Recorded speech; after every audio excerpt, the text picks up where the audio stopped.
या 40 वर्षाच्या आयुष्यात किती घोडदौड केली असेल बघा. त्यांना हेवनली बॉर्न कॅव्हलरी लीडर आणि सुरत भडोच पासून ते अगदी सागरपर्यंत बाजीराव ही जी दौड केली त्याचा हिशोब जर का साधा मांडला अगदी, बाजीराव त्या दिवशी त्या तारखेला मृत्यू पावला अशी एक नोंद मिर्झा मोहम्मदने त्याच्या त्या ग्रंथात केलेली जी आढळली. अशी विशेषणं एखाद्या त्यांच्या दृष्टिकोनातून एखाद्या काफराला लावायची ही गोष्ट काही साधी नाही आहे, सामान्य गोष्ट नाही आहे. पण बाजीरावांच्या आणि एक तृतीयांश मालकी ही बाजीराव तुम्हाला देईल असं म्हटल्यावर बाजीराव तिथून जो निघाला तो जैतपूर नावाचा एक किल्ला आहे. ते जैतपूरच्या किल्ल्यात त्यांनी हा बंगश तिथं जवळ अकत होती त्याच्या तलवारीची. रावेर खेडीला मी गेलेलो होतो. उन्हाळ्याचेच असे दिवस होते. मध्य प्रदेशमधला तो उन्हाळा तप्त झळा सगळीकडे येत होत्या. शेवटचा काही भाग म्हणजे जवळजवळ 7 ते 8 किलोमीटर्स आम्हाला चालत जावं लागलं. काटे टोचत होते, झाडं दोन्ही बाजूला होती.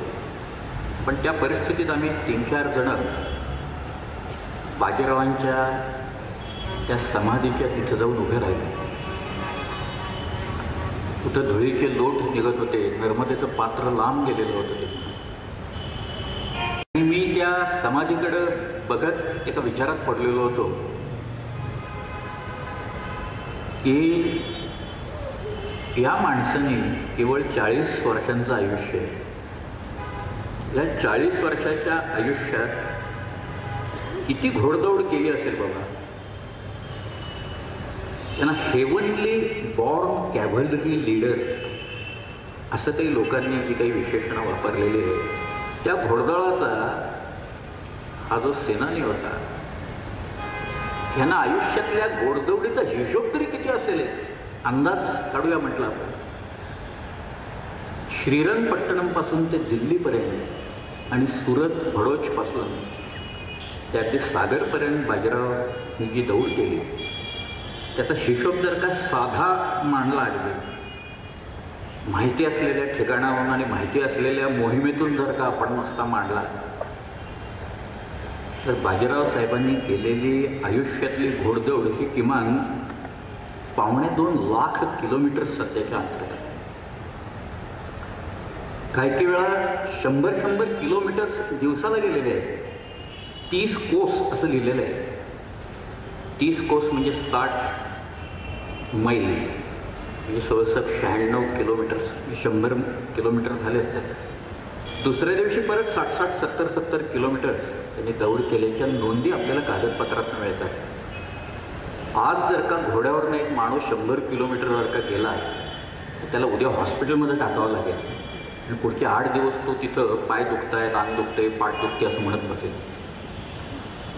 पण रस्ते नीट नसताना, दळणवळणाची साधनं नीट नसताना अशा परिस्थितीत रावसाहेबांनी जी दौड केली आहे ती दौड फार मोठी आहे. आणि त्या दौडीचा आणि त्यांच्या एकूण विजयाचा एका माणसाने एक छोटासा अंदाज व्यक्त केलेला आहे. आम्ही कागदपत्रातनं काय माहिती मिळते बाबा नवीन त्याच्या शोधात असतो. एक माणूस होता, काय लोकांना छंद असतात हो बघा. आता कुणाला काय ते तिकीट जमवायचं ते साधे छंद आहेत. हा एक माणूस आहे, मी ज्याचं नाव सांगणार आहे, त्याचं नाव आहे मिर्झा मोहम्मद. ह्याला छंद होता रोज कोण मेलं ना की त्याची तारीख टिपून ठेवायची बरं का.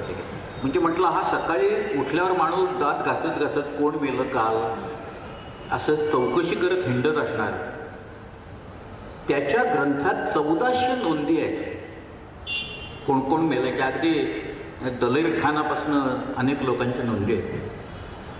त्या 1400 नोंदीत बाजीरावांची नोंद आहे. पण त्या नोंद साधी नाही आहे. त्याने काही विशेषणं मुद्दामून वापरलेली आहेत. 2-3 लोकांना त्यांनी वापरले आहेत विशेषण आपल्याकडच्या. राजाराम महाराजांना सुद्धा वापरलेले आहेत. आणि राजाराम महाराजांना त्यांनी कर्रोफर नमुदा असं म्हटलेलं आहे. म्हणजे दरारा ज्यांनी निर्माण केलेला होता स्वतःच्या बद्दलचा दबदबा निर्माण केला होता, दरारा निर्माण करणारे कर व फर नमुना.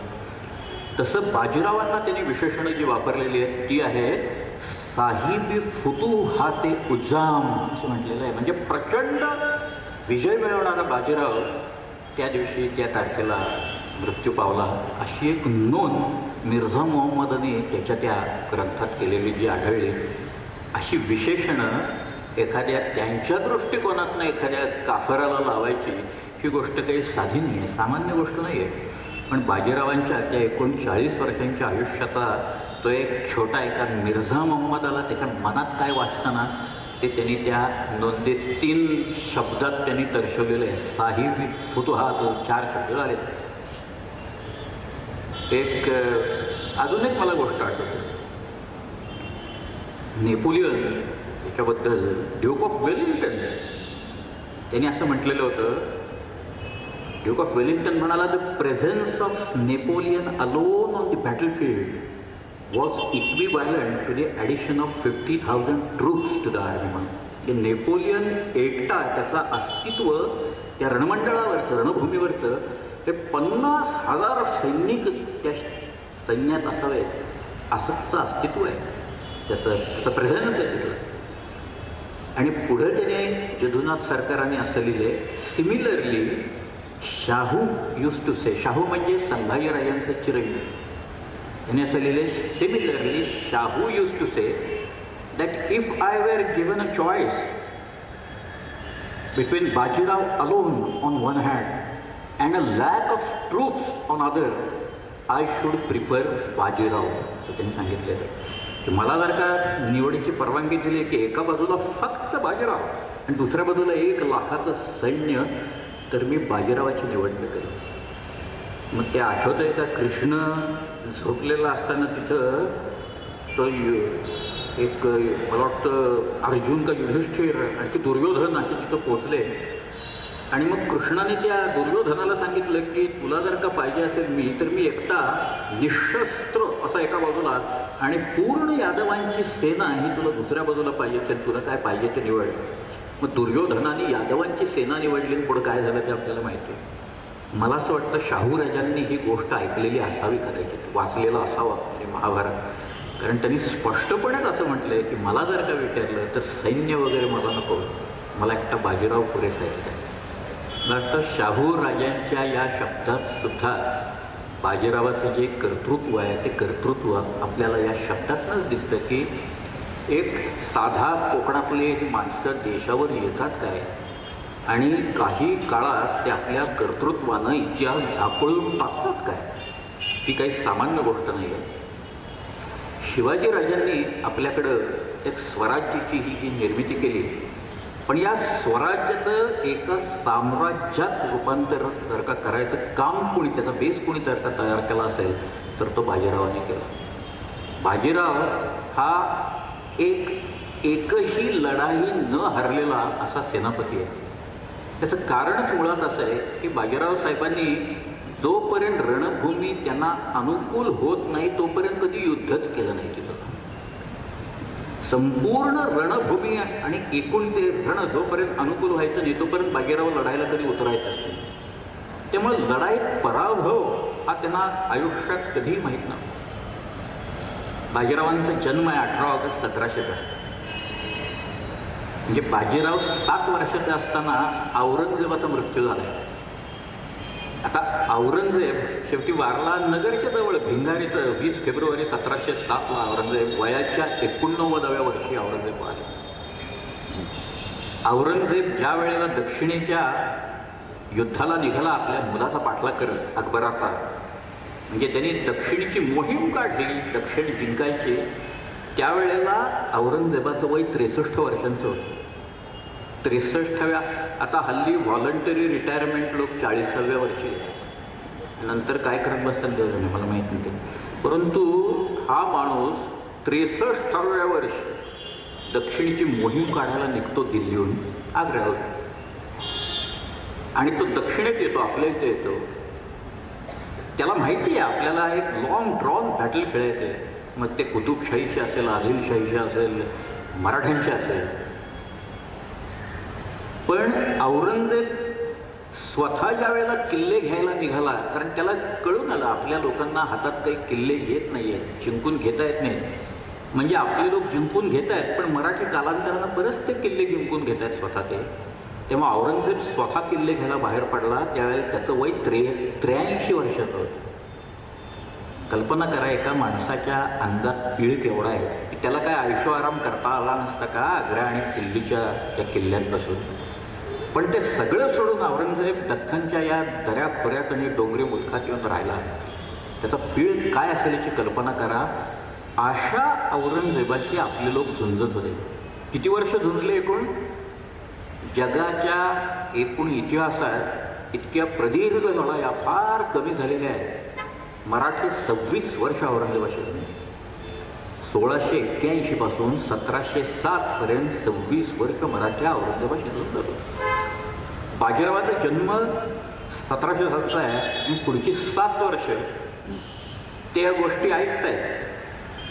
औरंगजेब येत आहे, औरंगजेबाने हा किल्ला घेतला, औरंगजेबाने तो किल्ला घेतला, औरंगजेबाचं वागणं असेल, हे सगळं बाजीरावाच्या त्या 7 वर्षात कानावर पडतं. औरंगजेब तिथं वाढला आणि औरंगजेबाच्या मृत्यूनंतर मराठ्यांच्यावर बसलेला मराठी मुलकावरचा मुघली फास हा एकदम निघाला आणि सर्व मुघल महाराष्ट्र सोडून दिल्ली आग्र्याकडे पळायला निघाले औरंगजेबाच्या मुलांच्या सकट. कारण आता यादवी युद्ध होणार आणि भावांनी एकमेकाला मारल्याखेरीज दिल्लीचं तख्त हातातच येत नसे मुळात, त्यामुळे भावांचा काटा काढायचा आणि ते तख्त मिळवण्यासाठी म्हणून औरंगजेबाची मुलं दिल्लीकडे धावली. औरंगजेबाचा सगळ्यात थोरला मुलगा होता, त्याचं नाव होतं मोहम्मद सुलतान. त्याला औरंगजेबाने स्वतःच मारलेला होता. दुसरा मुलगा होता मोहम्मद मुअज्जम, तिसरा मुलगा होता मोहम्मद आझम. हे दोघं दिल्लीकडे धावले. चौथा मुलगा होता मोहम्मद अकबर. तो पुढं गोव्याला गेला आणि गोव्याहून इराणला गेला आणि तिकडं वारला. आणि धाकटा त्याचा सगळ्यात मुलगा होता, त्याचं नाव होतं मोहम्मद कामबख्श. हा तो हैदराबादच्या आसपास होता. बाबासाहेबांनी एक त्यांच्या पुस्तकात एक फार गमतीदार गोष्ट लिहून ठेवली. बाबासाहेब पुरंदरे असं लिहित आहे की या मुघल शहजाद्यांना असं वाटत असे की आपला बापच जन्माला आला नसता तर किती बरं झालं असेल, आपणच तख्तावर बसतो असतो. पण शेवटी भावाचा काटा काढल्याखेरीज तख्त मिळणार नाही, त्यामुळं जाजुवाला लढाई झाली मोहम्मद मुअज्जम आणि मोहम्मद आझम, आणि त्याच्यात आझमचा पराभव झाला, मारला गेला आझम. आणि हा मुअज्जम हा शाह आलम किंवा बहादूर शाह हा किताब घेऊन दिल्लीच्या गादीवर आला. औरंगजेब इथं असताना मराठ्यांच्या फौजा नर्मदा ओलांडून औरंगजेबाच्या मुलखात जाळपोळ करत होते आणि लुटालूट करत होते. कृष्णाजी सावंत हा या नेमावरला, नेमाजी शिंदे, कृष्णाजी सावंत ही सगळी मंडळी जाऊन हांडिया, नेमावर या सगळ्या भागात तुफान लुटालूट करत होते. म्हणजे इकडं औरंगजेबाचा कार्यक्रम चाललेला असताना आपले लोक नर्मदा ओलांडून मुघली मुलखात गेलेलेच होते. पण आपलेही लोकांचे सगळे डोळे हे दिल्लीच्या ताकदाकडे लागलेले होते. आणि औरंगजेबाच्या नंतर दिल्लीची ताकद ही अत्यंत कमकुवत झाली. म्हणजे जरी हा बहादूरशाह आला, तो बहादूरशाह 12 सालपर्यंत होता, मग तो वारला. मग त्याचा मुलगा गादीवर आला, त्याचं नाव होतं जहांगीर शाह. तो 1 वर्षच होता, त्याचा खूनच झाला. त्याच्यानंतर गादीवर आला फरुखसिंह. हा फरुखसिंह दिल्लीचा बादशाह असताना मराठ्यांच्या इतिहासातील एक विलक्षण पर्व हे दिल्लीला घडलं. हे आपल्या इतिहासात फार लोकांनी सांगितलेलं नाही, हे आपल्या इतिहासाचं दुर्दैव आहे. पण सियार उल मुतखरीन नावाचा सय्यद गुलाम हुसेन तबातबाईचा ग्रंथ आहे, त्याच्यात या सर्व गोष्टी स्पष्ट आलेल्या आहेत. ते थोडीशी विस्ताराने मला सांगावीशी वाटते. याचं कारण मराठी माणसाचा दिल्लीत पहिल्यांदा शिरकाव हा कधी झाला आणि कसा झाला हे सांगणं फार महत्त्वाचं आहे. आणि त्यात स्वतः बाजीराव प्रश्न, त्यावेळेला पेशवा नव्हता, पण तो पेशव्याचा मुलगा होता. आणि दिल्लीचा एक पूर्ण त्या किल्ल्याचा दरवाजा हा बाजीराव साहेबांनी स्वतःच्या ताब्यात ठेवलेला होता. त्याला बाजीराव साहेबांचं वय होतं 19 वर्ष. पण दिल्लीत हे जे फरुखसिंहला आणणे, थोडक्यात म्हणजे दिल्लीत किंग मेकर्स पहिल्यापासून आहेत. ते स्वतः तख्तावर बसत नाहीत, बाजूला असतात सगळे, पण नाड्या हातात ठेवून बसलेले असतात हे सगळे लोक.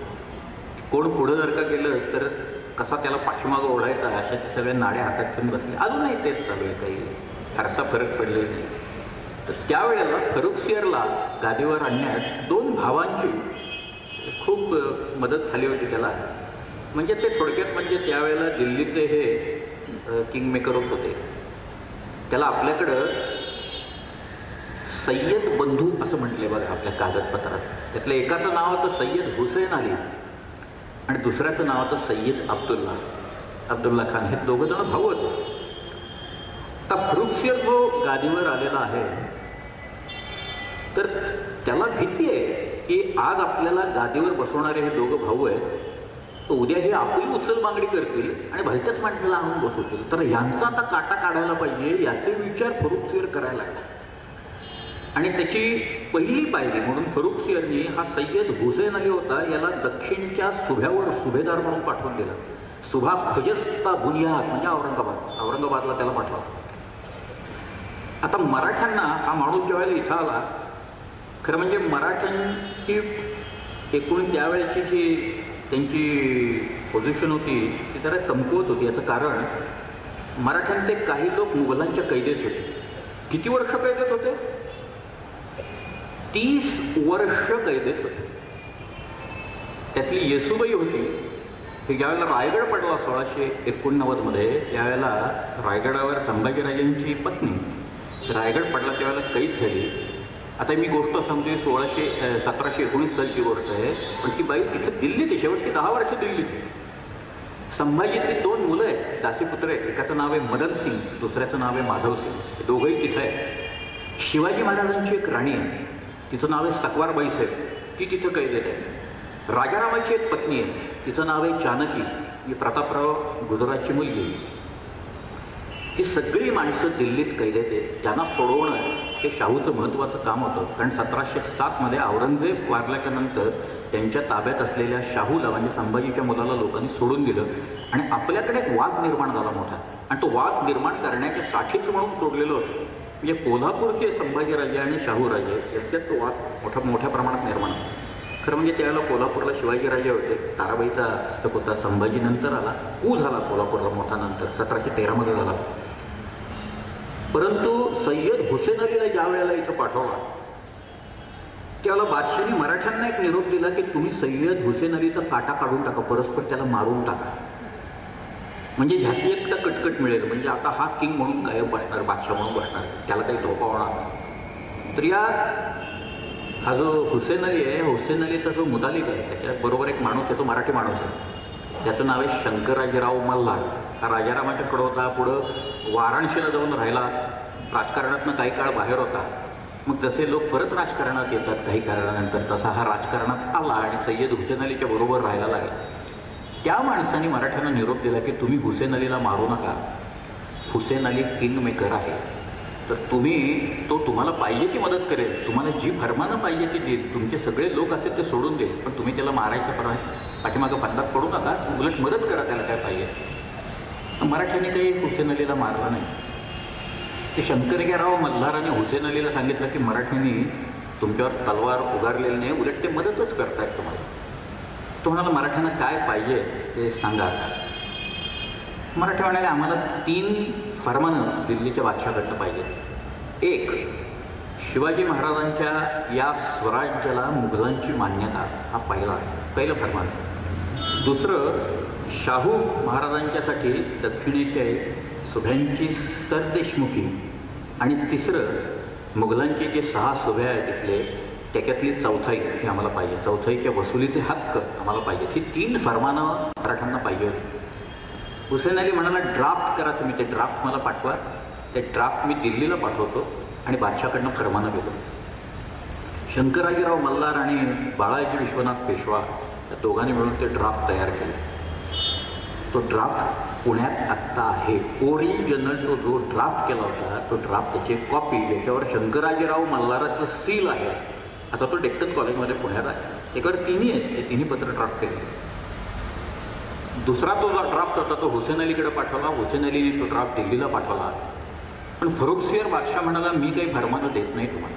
आता पंचायत आली की बादशाह म्हणतोय फरमानं देत नाही, आपले लोक तिथं अडकलेले आहेत, आता करायचं काय? हुसेन अली म्हणाला तुम्ही काही बावचळून जायचं काही कारण नाही, तुम्ही मला फौज द्या, आपण दिल्लीला जाऊ, ह्या बादशाला मी काढून टाकतो, दुसरा बादशाह बसवतो, तुम्हाला जे पाहिजे ते देतो. मराठी म्हणाले पण फौज घेऊन जर का दिल्लीला निघालो तर तिथं बादशाला कळल्या की नंतर तर आधीच तो आमच्या लोकांच्या जीविताला धोका निर्माण करेल. यावर उपाय म्हणून अहो सगळी डोकी एकत्र आल्यावर त्याच्यातनं उपायच उपाय निघत होते. त्याच्यात एक असा काही उपाय आपल्या लोकांनी काढला की तिथं बादशाला दातखिळ बसेल असा तो उपाय होता. मराठ्यांनी आणि या हुसेन अलीनं मिळून औरंगजेबाचा एक नातू पुण्यात मेला, त्याचं नाव होतं मोही उल मिलत, त्याची आहे कबर पुण्यात आहे बरं का. त्याच्यावरनं औरंगजेबानं पुण्याचं नाव बदललेलं होतं, मोहियाबाद असं पुण्याचं नाव ठेवलेलं होतं. तर औरंगजेब गेल्याच्या नंतर लगेच मराठी पुणेरी लोकांनी ते नाव बदलून टाकलं, ते काही वापरलं नाही मोहियाबाद. पण हा जो मुलगा म्हणजे औरंगजेबाचा नातू मेलेला होता पुण्यात, त्याला मराठ्यांनी कबरीतनं वर काढला असा, आणि त्यांनी सांगितलं आमच्याकडं तो हातातच आहे, तो काही मेला बिला वगैरे नव्हता, आम्ही त्याला पकडून आमच्या ताब्यातच ठेवलेला आहे असं म्हणून सातारला एक उत्तम हत्ती शृंगारण्यात आला सगळा. त्याच्यावर सोन्याचा हौदा बसवण्यात आला. नंतर कुणाला नेमलं मला माहीत नाही, पण त्या माणसाने त्या सातारपासनं दिल्लीपर्यंत त्या औरंगजेबाच्या नातवाचं सोंगाचं बेरिंग सांभाळून माणूस बसला होता बघा. कोणीतरी नटसम्राट होता, कोणतरी कोण होता आम्हाला त्याचं नाव दुर्दैवानं माहीत नाही, पण एका माणसाला औरंगजेबाचा नातू म्हणून तिथं अंबारीत बसवला होता. तो एकदा बसला, मुघली किमावच घालून काबावा घालून बसल्याच्या नंतर जो दिसेल तो माणूस त्याला उठसूट मुजरा करायला लागला. तो हत्ती जसा जायला लागला, त्याच्या पाठोपाठ सय्यद हुसेन अलीपासून लोक मुजरा करतात त्या सगळ्या. असं ते लटांबर आलं औरंगाबादला. औरंगाबादून ही सगळी मंडळी पुढे निघाली. बादशाला कळलं की औरंगजेबाचा कोणतरी नातू असं मराठीने काढलाय. तो म्हणाला आता कोण नातू आहे औरंगजेबाचा इथं? बरं हा कोण तू होता? म्हणजे जर का हा नातू खरंच दिल्लीत आला तर आपलं राज्य जाईल, बादशाह म्हणून आपल्याला काढून टाकतील, त्या नातवाला द्यावं लागेल, म्हणून तो घाबरला होता. मग त्यांनी काही हेर पाठवले. तो म्हणजे आता नवीन एकदम कुठनं आलं हे सगळं प्रकरण? हेरांना पाठवलं, माहिती काढा तुम्ही, हा कोण आहे माणूस इथं बसलेला त्याच्यात. हेर आले, हेरांनी पाहिलं माणूस चांगला आहे, गोरा गोमटा आहे, मुघलांच्या सारखा दिसतोय, किमौल घातलाय, काबा घातलाय, अंगठी बिंठी वाजता घातल्यात, सगळीकडे दागिने जोरदार दिसत आहेत, आणि हुसेन अलीपासून दिसतोय तो माणूस मुजरा घालतोय. त्या माणसाला सकाळपासून कुर्निसात करत बसलेले आहेत. त्यामुळे हा खरंच असला पाहिजे मोठा माणूस, कारण सगळे लोक पाय पडतात त्याच्या वेळेत. तरी बादशाला जाऊन सांगितलं कोणतरी मोठा मुघलच शहजादा वगैरे कोणतरी दिसतोय तो, याचं कारण ते सगळे लोक त्याच्या पाया पडायला लागले. मग बादशाचा निरोप आला की तुम्ही त्या मुघल कोण म्हणताय शहजादा, त्याला फक्त एकट्यालाच पाठवा तिथं. तर हुसेन अली म्हणाला आता नाही, तुम्ही फरमानं नाकारली आहेत ना, आता मराठी दिल्लीत येणार. आता दिल्लीपर्यंत लटांबर आलं सगळं, आणि दिल्ली अख्खी दिल्ली तो हत्ती फिरला की दिल्ली त्याच्या पाया पडली सगळी, औरंगजेबाचा नातू आला इथं म्हणून. आणि मग नंतर दुसऱ्या दिवशी सकाळी हुसेन अली आणि ते बाळाजी विश्वनाथ ते दरबारात गेले बादशाच्या. फरुखसिरकडे गेले. फरुखसिर घाबरलेला होता. त्यावेळेला एका दरवाजावर बाजीराव स्वतः पहारा ठेवून बसला होता. हे बाजीराव बघतोय बरं का, म्हणजे ह्या टॅक्टिक्स कशा खेळायच्या, कधी सोंग कधी उभं करायचं, काही आपल्या हातात ज्यावेळेला तलवार गाजवायची नसते त्यावेळेला केवळ एका सोंगानिशी आपल्याला परिणाम साधायचा आहे सगळा. हे सगळं बाजीराव स्वतःच्या डोळ्याने 19 वर्षाचा बाजीराव बघतोय सगळं. आणि पहिल्यांदा दिल्लीत सगळ्यांना मंडळी आहे. दिल्लीत शेवटी आपलं स्वप्न असतं आपली राजधानी कधी बघावी एकदा दिल्लीत, त्यामुळे मराठी एकदा आले दिल्लीत. आणि दुसऱ्या दिवशी दरबारात गेले. बादशाह घाबरलेला होता निदान. आणि हुसेन अली त्या बादशाला म्हणाला की यांचे लोक सोडा सगळे. मग त्या बादशाने एक मदन सिंगाला आणून उभा केला. थकलेला होता, दाढी वाढलेली होती, बारीक झालेला होता, वाकलेला होता, असा तो संभाजीचा दासीपुत्र आणून उभा केला. तो बादशाह म्हणाला तो कुठे औरंगजेबाचा नातू म्हणताय, तो माणूस कुठे? ते म्हणाले तुम्ही मराठींचे सगळे लोक सोडा, मग आम्ही त्या माणसाला तुमच्या ताब्यात देतो. असं म्हणून हुसेन अली आणि बाळाजी विश्वनाथ परत आले. दुसऱ्या दिवशी एकटा हुसेन अली दरबारात गेला. आणि दरबारात गेल्यावर बादशाहने त्याचा जो झगा होता ना, म्हणजे बादशाहपर्यंत मुघल कोणी जाऊ शकत नसे, अशा परिस्थितीत त्या फरुखसियरने केवळ निरुपाय असतं त्यांनी या सय्यद हुसेन अलीला आपल्या त्या झग्याचं चुंबन घ्यायची परवानगी दिली. आणि त्या सय्यद हुसेन अलीने जाऊन त्या बादशाच्या झाग्याचं चुंबन घेतलं आणि मग त्याचं आणि त्या बादशाचं बोलणं काय झालं, त्याच्यात एकदम हुसेन अली चिडला आणि हुसेन अलीने त्या बादशाला धरून त्यांनी खाली खेचला, त्याला जमिनीवर पाडला आणि कट्यारीने त्या बादशाचे डोळे काढले आणि त्याला अदबखान्यात घातला. अदबखानात म्हणजे तुरुंगात बरं का, म्हणजे जिथं अदब शिकवली जाते अशी जागा, त्याला अदबखाना म्हणायचं, म्हणून अदबखान्यात त्याला घातला तुरुंगात. आणि त्यांनी रफीउद्दर जत या नावात, कारण हे तयारच होते या बाबतीत एका बादशाला खिचून दुसऱ्याला वाचवायला, त्यामुळे रफीउद्दर जत नावाच्या पोराला आणून बसवला, बारका पोरगा होता तो. आणि त्याच्या करवी मराठ्यांना त्यांनी तिन्ही फरमानं दिली, मराठ्यांचे सर्व लोक सोडून दिले. 30 वर्षानंतर स्वातंत्र्याचा सूर्य येसूबाईंनी पाहिला. खरं म्हणजे संभाजीराजांची अजून एक पत्नी कैदेत होती, तिचं 40 वर्ष होती, त्या बाईंचं नाव आहे दुर्गाबाई. पुढे या सकवारबाईंचं, दुर्गाबाईंचं, जानकीचं काय झालं आम्हाला कल्पना नाही, पण येसूबाई साहेब या मात्र सुरक्षितरित्या सातारला परत आले. मराठ्यांना 50 लाख रुपये त्यावेळेला लोकांनी दिले, दिल्लीनं 50 लाख रुपये मराठ्यांना मोहिमेच्यासाठी दिले. पण बाजीराव, बाळाजी विश्वनाथ या सगळ्यांना त्यावेळेला अंदाज नेमका आला की दिल्ली काय आहे, दिल्लीचं तख्त खिळखिळं झालेलं आहे औरंगजेबाच्या नंतर आणि आपली ताकद वाढलेली आणि ती ताकद वाढवायला पाहिजे हे मराठ्यांना निश्चितपणे कळून आलं. कारण ह्या गोष्टीनंतर काही वर्षातच दिल्लीनं मराठ्यांना त्यांचं संरक्षक नेमले. ही काही साधी गोष्ट नाही आहे, कारण दिल्लीचं संरक्षण करायची ताकद ही फक्त मराठ्यात होती, ती काही राजपुतात नव्हती, जाटात नव्हती, शिखात नव्हती, तमिळनाडूमधल्या लोकात तर कधीच नव्हती तिथं, ती फक्त मराठ्यांच्यात ताकद होती. आणि म्हणूनच आपण अब्दालीशी नंतर का तिथं युद्ध करायला गेलो याचं कारण तिथं आहे की आपण संरक्षक होतो दिल्लीचे, मुघल इंडियाचे संरक्षक मराठे होते. ही ताकद, त्याचा बेस हा बाळाजी विश्वनाथ, बाजीराव, सय्यद हुसेन अली यांनी निर्माण केलेला होता. त्याच्यानंतर पुढच्याच वर्षी बाळाजी विश्वनाथ वारला. यांची कारकीर्द फार लहान आहे, 6.5 वर्षाची पेशवा पदाची त्यांची कारकीर्द आहे. त्यांना सुद्धा पेशवा का नेमलं याचंही एक कारण आहे. कान्होजी आंग्र्यांनी रिव्होल्ट केला कोकणात आणि कान्होजी आंग्रे राजमाची लोहगड वगैरे सगळे घेत देशावर आले आणि आता त्यांना रोखायचं कसं, म्हणून शाहू महाराजांनी त्यांचा जो पेशवा होता त्याचं नाव होतं बहिरोपंत पिंगळे. त्या बहिरोपंताला कान्होजीचा बंदोबस्त करायला पाठवल्यावर कान्होजीनंच त्याला कैद करून ठेवला, पकडून ठेवला लोहगडावर. आणि बाळाजी विश्वनाथ आणि कान्होजी आंग्रे यांची मैत्री होती चांगली, फार जुनी मैत्री होती कोकणातली, चिपळूण वगैरे पासून सिद्ध्यांच्या नोकरीत होते तेव्हापासूनचे. त्यामुळं बाळाजी विश्वनाथांना 1713 साली पेशवा बनवून शाहू महाराजांनी त्यांना कान्होजी आंग्र्यांच्याकडे पाठवलं आणि कान्होजी आंग्र्यांना त्यांनी स्वराज्यात आणलं. दुसरं म्हणजे बहिरोपंत पिंगळ्यांनी त्यांनी सोडवून आणलं. अशा फार मोठ्या गोष्टी, त्यांना एक सेना करते म्हणून किताब होता, काही काळ होतं ते सेना करते म्हणजे अख्ख्या सेनेचे जे लॉजिस्टिक्स आहे ते सगळं सांभाळायचं, माणसं आणायची, सेनेत भरती करायची, पैसे उभे करायचे, शस्त्र उभी करायची, धान्य उभं करायचं, याला सेना करता असा तो किताब आहे, तो बाळाजी विश्वनाथांना त्यांनी दिलेला होता. बाळाजी विश्वनाथ वारल्याच्या नंतर परत आपल्याकडे एक वाद सुरुवात झाला सातारला की पेशवा कोणाला करायचा. काही लोक म्हणत होते, म्हणजे सगळे वाद आहेत त्याच्यात मराठा आणि ब्राह्मण वाद आहे की कुणाला पेशवा करायचा, नंतर देशस्थाला करायचं का कोकणस्थाला करायचं, हा दुसरा वाद. हे सगळे वाद सातारला निर्माण झालेले असताना शाहूनी त्यांनी कुणाचंही ऐकलं नाही आणि त्यांनी बाजीरावाला पेशवाईची वस्त्र देऊन टाकली. त्यामुळं 1720 साली बाजीराव हा स्वराज्याचा पेशवा झाला. 20 वर्षाचं वय आहे. आता 20 वर्षाच्या नंतर पुढची 20 वर्ष जी आहेत ती ही बाजीरावाची घोडदौड आहे, ही फार विलक्षण आहे घोडदौड. त्याच्यात 20 साली त्यांना मिळाल्याच्या नंतर कोकणातले जे किल्ले होते त्याच्यावर मुंबईचा गव्हर्नर चार्ल्स बून हल्ले करत होते. कान्होजी आंग्र्यांचा एक किल्ला आहे, अनेक किल्ले होते त्यांच्या ताब्यात, पण विशेषतः विजयदुर्ग नावाचा किल्ला आहे, विजयदुर्गावर रिलेंटलेसली हल्ले केले चार्ल्स बूनने.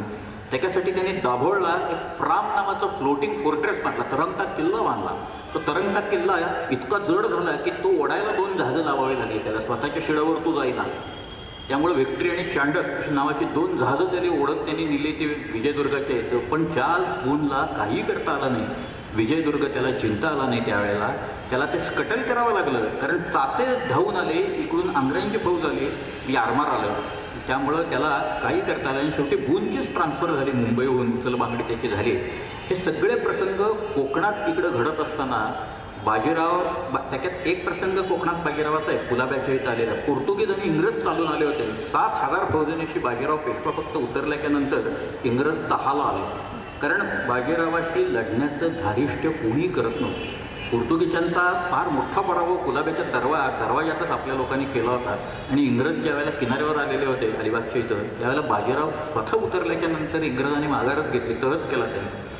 हे 1720-21 या सालच्या घटना आहेत. पुढं अनेक घटना आहेत. महसूल ज्या वेळेला आपल्या हातात ज्या पत्र आली की तुम्हाला महसूल ही परवानगी दिलेली आहे, त्यामुळं आपला श्रीरंगपट्टणपासनं ते अगदी पेशावरपर्यंत जवळजवळ या सगळ्या मुलखात कंट्रोल्स डेव्हलप करणं ही फार महत्त्वाची गोष्ट होती. आणि बाजीराव श्रीरंगपट्टणला होता, म्हैसूरला होता, चित्रदुर्गला होता.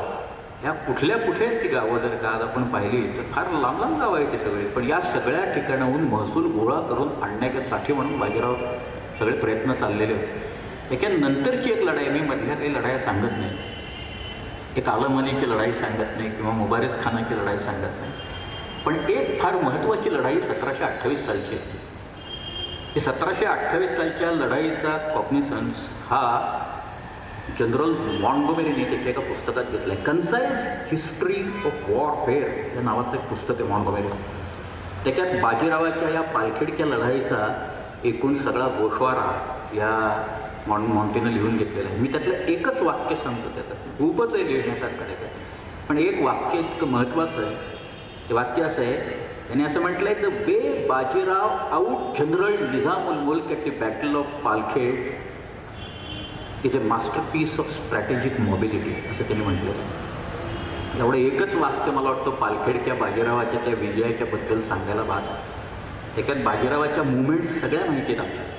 आणि त्या मुवमेंट कशा आहेत तर बाजीराव कधी नागपूरच्या आसपास आहे, कधी मध्य प्रदेशच्या तिथं जवळ आहे, कधी सुरतेन भडोजच्या तिथं आहे. या सगळ्या वरच्या भागात तो हिंडत बसलेला आहे. निजाम जर का पुण्यावर चालून पुणं जाळायचा प्रयत्न करायचा असेल तर बाजीराव फैजापूर, गांडापूर वगैरे जी गावं आहेत निजामाची ती लुटायला गेलेला आहे. तिथं निजामाला बाजीराव तिथं घुसला म्हणताना निजाम पुण्याहून निघून बाजीरावाच्या पाठलागाला निघालेला आहे.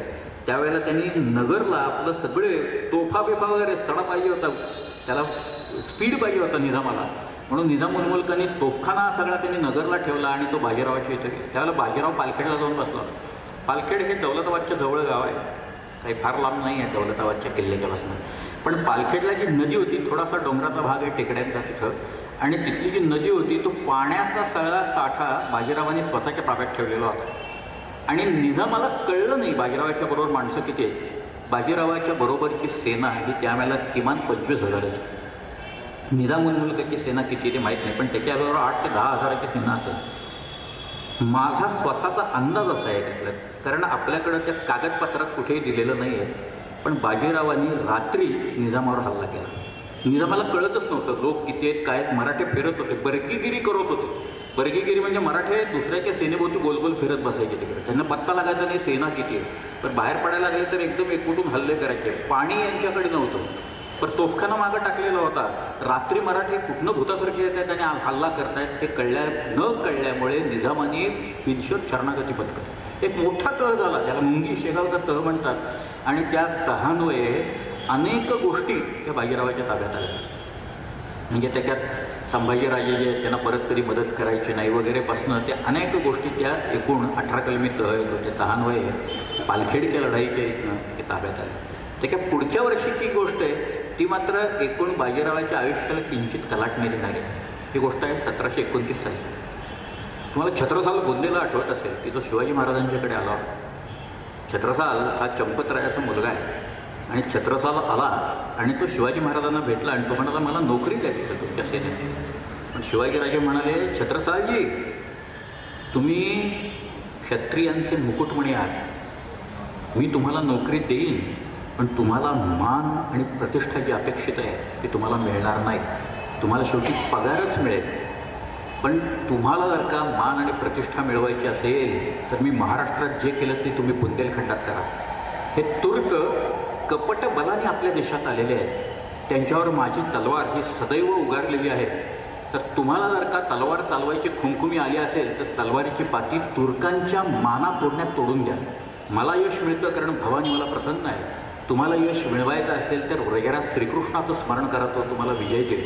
आणि हे सगळं झाल्याच्यानंतर शिवाजीराजांनी आपली तलवार छत्रसाल बुंदेलाला दिली आणि जे कृष्णाने अर्जुनाला सांगितलं ना, हतोवा प्राप्स्यसी स्वर्गम जितवावा भोक्ष्यसे महिम, हेच त्या छत्रसालाला शिवाजीराजांनी सांगितलं. ते म्हणाले, छत्रसाला हे करत असताना तू मृत्यू पावलास तर सूर्यमंडळ भेदून जाशील आणि तू जिंकलास तर तुझं राज्य करशील. जा. शिवाजी महाराजांचे ते शब्द मनात ठेवून आणि शिवाजीराजांचं शस्त्र घेऊन छत्रसाल बुंदेला बुंदेलखंडात आला. त्यांना आपली सेना तयार केली आणि एक दिवस त्यांनी तलवार मुघलांच्या विरुद्ध त्यांनी काढली, उपसली आणि मग पन्ना, दतिया, ललितपूर अशी सगळे गावं घेत त्यांनी बुंदेलखंड स्वतंत्र करून टाकला छत्रसालाने. हा छत्रसाल आता त्यावेळेला संकटात आलेला होता. त्याला एका मुघलांच्या मुहम्मद खान बंगश नावाच्या एका पठाणाने त्याला घेरलेला होता. छत्रसाल हातात सुद्धा आला होता बंगशाच्या, पण छत्रसाल तिथून निघाला आणि त्यांनी आता या बंगशाचा बंदोबस्त काहीतरी करायला पाहिजे, तर आपल्याला आहे कोण आता मदतीला.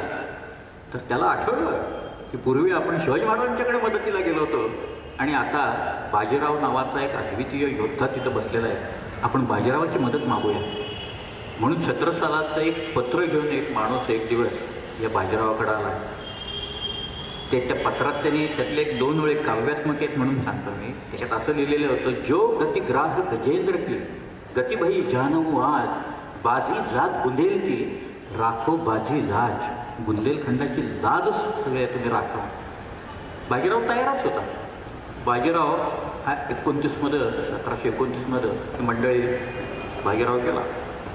त्याची धामोऱ्याला भेट झाली छत्रसालाची. छत्रसालाने सगळं सांगितलं की तुम्ही या जर का बंगशाचा बंदोबस्त केला तर मी माझा 1/3 राज्य मी तुम्हाला देईन. पन्न्याला आमच्या खाणी आहेत हिऱ्यांच्या, त्या हिऱ्यांच्या खाणीची 1/3 मालकी मी बाजीराव तुम्हाला देईन. असं म्हटल्यावर बाजीराव तिथनं जो निघाला तो जैतपूर नावाचा एक किल्ला आहे, त्या जैतपूरच्या किल्ल्यात त्यांनी हा बंगश तिथं जवळ होता त्याला किल्ल्यात कोंडला त्यांनी. आणि मग किल्ल्यात रसद बंद करणे, येणारे जे लोक आहेत मदतीला त्यांचा वाटेत पराभव करणे, हे सगळं करत बाजीरावांनी त्याला एकाकी केला बंगशाला. बंगशाला कळून चुकलं आपल्याला रसद मिळणार नाही, पाणी मिळणार नाही, आपल्या मदतीला कोणी येण्याची शक्यता पूर्णपणे मावळलेली आहे. त्यामुळं तो शरण आला बाजीराव. बाजीरावानं त्याच्याकडनं वधवून घेतलं की याच्यापासून पुढे कधी छत्रसालाच्याकडं वाईट डोळा करून बघायचं नाही.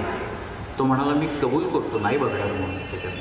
दुसरी गोष्ट त्यांनी सांगितलं, मला ज्या ज्या वेळेला मदत पाहिजे असेल त्यावेळेला तुम्ही मदत केली पाहिजे. त्याच्यात बंगश हो म्हणाला आणि बंगशाने त्याचा शब्द पाळला. आश्चर्य, बंगशासारख्या माणसाने आपला शब्द दिलेला पाळणं, पण त्याच्या पाठीमागं बाजीरावाचं शौर्य आणि ताकद होती त्याच्या तलवारीची, ही गोष्ट आपल्याला विसरता कामा नाही. छत्रसाल बुंदेल्याने बाजीरावाला त्यावेळेला आपला 1/3 मुलक दिला. छत्रसालाने त्याचे पन्न्याच्या हिऱ्याच्या खाणीची 1/3 मालकी दिली आणि छत्रसालाने तो म्हणाला बाजीरावाला की आम्ही तुम्हाला अजून एक फार मोठी भेट देणार आहोत, त्याचा स्वीकार व्हा. असं म्हणून छत्रसालाने मस्तानीला आणून उभं केलं बाजीरावाला. तिला पाहिल्यावर बाजीरावाला कळलं पुढं काय होणार आहे. तो म्हणाला मला काही नको, आता एवढी भेट दिली आहे ती बास आहे, बाकी मस्तानी बिस्तानी वगैरे काही देऊ नका. छत्रसाल म्हणाला नाही, तुम्हाला ती बस्तानी नेलीच पाहिजे. तर छत्रसालाचा संसार मोठा होता. छत्रसालाला 20-25 बायका होत्या लग्नाच्या, 70-80 मुलं होती, बऱ्याच उपस्त्रिया होत्या. त्यातल्या काही मुसलमान कॉन्क्युबेन्सपासून झालेली ही मुलगी होती मस्तानी. ठीक आहे, सौंदर्याचं वर्णन वगैरे आपल्या बखरीतनं आलेलं आहे. तर आता त्याची अतिशयोक्ती आपण सोडून देऊ. मस्तानी नितांत सुंदर निदान होती, परंतु तिच्यावर मुसलमान संस्कार झालेले होते. मुसलमान, कारण तिची आई मुसलमान होती, ती वाढली होती आईकडे. तरीसुद्धा मस्तानी ही श्रीकृष्णाची पूजा करत असे. त्यावेळेला एक प्रणामी नावाचा पंथ होता तिथं आणि या प्रणामी पंथाचा पुरस्कार छत्रसाल स्वतः करत होता आणि मस्तानी सुद्धा ही त्या प्रणामी म्हणजे श्रीकृष्णाची पूजा करत होते. ते काय म्हणजे पुढे ज्या वेळेला बाजीरावाला मुलगा झाला शमशेर बहाद्दर मस्तानीपासून, त्यावेळेला बाजीरावानं मुलाचं नाव शमशेर बहाद्दर असं ठेवलं आणि मस्तानीनं त्या मुलाचं नाव कृष्णसिंह असं ठेवलं. ते खरे वाचायला लागलो आपण तर हे सगळ्या गमती आहेत. पण बाजीराव घाबरतच मस्तानीला घेऊन ज्या वेळेला परत आला त्यावेळेला पुण्यात भयंकर हायदोल झाला. पुण्यात वाटच बघत होते लोक बाजीराव कधी येतोय आणि कधी आपण बाजीरावाच्या विरुद्ध त्याला बहिष्कृत करतोय सगळ्याच्यातनं, कारण यवनीचा संसर्ग झालेला आहे वगैरे वगैरे सगळे बाजीराव पुण्यातल्या सगळे कारस्थानं सुरू झाली त्याच्यातली. म्हणजे त्या सगळ्या लोकांना मस्तानी मिळाली असती तर कारस्थानं मुळीच झाली नसती, पण ती बाजीरावाला मिळाली म्हणून बाजीरावाच्या विरुद्ध कारस्थानंही सुरू झाली सगळ्या. मस्तानी एक पार्ट आपण सोडून घेऊ बाजीरावाच्या आयुष्यात. मस्तानी येते, मस्तानी जाते. मस्तानीचा स्पष्टपणे उल्लेख आमच्या कागदपत्रात होत नाही. मकार विषयक असं लोक म्हणतात. मस्तानी स्पष्टपणे लिहित सुद्धा नाही. मस्तानीचा नेमका रोल काय हे आपल्याला कळत नाही. परंतु एका 2 गट शनिवारवाड्यात पडले. एका बाजूला बाजीराव, बाजीरावाची बायको काशीबाई आणि मस्तानी हे 3 जण एका बाजूला, आणि बाजीरावाची आई राधाबाई, बाजीरावाचा भाऊ चिमाजी अप्पा आणि बाजीरावाचा मुलगा नानासाहेब हे दुसऱ्या बाजूला. असे 2 तट आपल्याला पडलेले त्याच्यात दिसतात. मस्तानीनं कधीही राजकारणात ढवळाढवळ केल्याचं आपल्याला आढळत नाही. उलट मस्तानी बाजीरावाच्या बरोबर लढाईच्या वेळेला घोड्यावर बसून कुर्शी वेशात लढलेली देखील आहे. त्याची काही उदाहरणं आपल्याकडे आहेत. पण मस्तानी हे आमच्या इतिहासातला एक गूढ आहे. त्याच्याबद्दल फारशी माहिती इतिहास आमचा सांगत नाही, असं ते एक मोठं गूढ आहे. त्यामुळं मी तो विषय आता थोडक्यात बाजूला ठेवतो. परंतु बंगश यांनी शब्द कसा पाळला आहे मला तुम्हाला आवर्जून सांगावं असं वाटतं. बाजीरावाची ताकद ही 1735पर्यंत इतकी वाढली, अवघ्या भारतवर्षात वाढली की बाजीरावासारखा दुसरा कोणी योद्धा इथं नाही याची खात्री लोकांना पटलेली होती.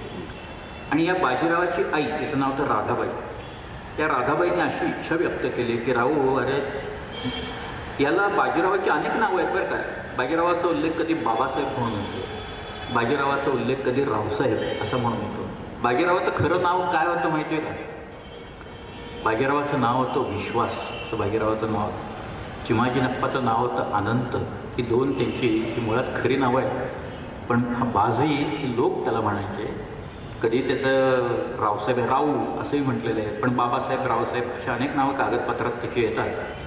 1735 बाजीरावाच्या आईने राधाबाईने एक इच्छा व्यक्त केली की मी काशी यात्रेला जाऊ का.